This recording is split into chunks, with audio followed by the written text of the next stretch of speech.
قلب کو جو روشنی ملا دے وہ رمز نہا کدھر ہے، وہ رمز ہے کدھر؟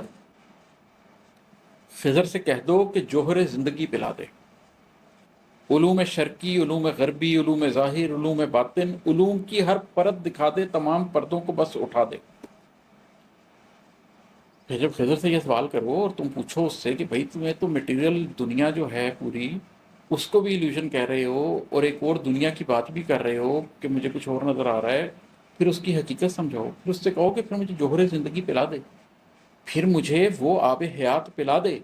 کہ جس سے مجھے ساری چیزوں کی حقیقت نظر آنے لگ جائے۔ یہ علوم شرقی اور علوم غربی جو ہیں، یہ جو مشرق کے علوم ہیں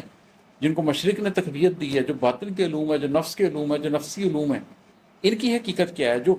علوم غربی ہیں، جو مغرب کے ہیں، جو امپیریکل ایویڈنس سے اٹھنے والے سارے علوم ہیں جس کے ساتھ مغرب نے اتنی ترقی کی ہے، پھر ان کی حقیقت دکھائے۔ علوم ظاہر، علوم باطن، پھر یہ جو ظاہر کے سارے علوم ہیں،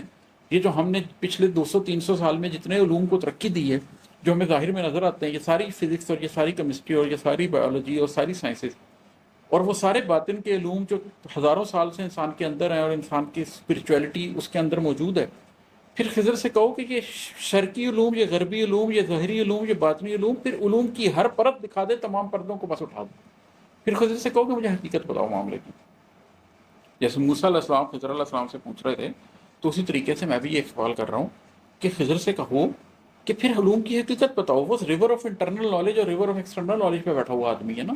وہ شخص ہے نا جو ظاہر کو بھی سمجھتا ہے، باطن کو بھی سمجھتا ہے، جو علوم شرقی کو بھی سمجھتا ہے، علوم غربی کو بھی سمجھتا ہے، جو مشرق کو بھی جانتا ہے، جو مغرب کو بھی جانتا ہے، مشرقی تہذیب سے بھی واقف ہے، مغربی تہذیب سے بھی واقف ہے، ظاہر کے علوم سے بھی واقف ہے، باطن کے علوم سے بھی واقف ہے۔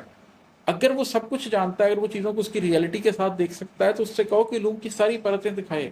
پھر تمام پردوں کو ہٹا دے اور زندگی کی حقیقت بتائے۔ خضر سے کہہ دو ہمیں بتا دے، خضر سے کہہ دو ہمیں بتا دے بشر کا اصلی مقام کیا ہے، خسر ہے کیا اور دوام کیا ہے، نگاہ ظاہر کا کام کیا ہے، نگاہ باطن کا جام کیا ہے۔ خضر سے کہہ دو ہمیں بھی اس جام سے پلا دے، ہمیں بھی کچھ آگہی سکھا دے۔ خضر سے کہہ دو ہمیں بتا دے کہ بشر کا اصلی مقام کیا ہے، کہ انسان کا پھر حقیقی مقام کیا ہے۔ ایک ویسٹ والے ہیں جو انسان کا مقام ڈھونڈنے کی کوشش کر رہے ہیں کہ انسان اس کائنات کے سارے راز کھول دے اور کائنات کی عظیم ترین مخلوق بن جائے، مخلوق بھی نہیں مانتے وہ تو اپنے آپ کو، وہ انسان کا مقام اس چیز سے ڈھونڈ رہے ہیں۔ پوسٹ ماڈرنزم میں انسان اپنا مقام ڈھونڈنے کے لیے پہلے انسان نے اجتماعیت چھوڑ دی اور ابدیت چھوڑ دی اور آ گیا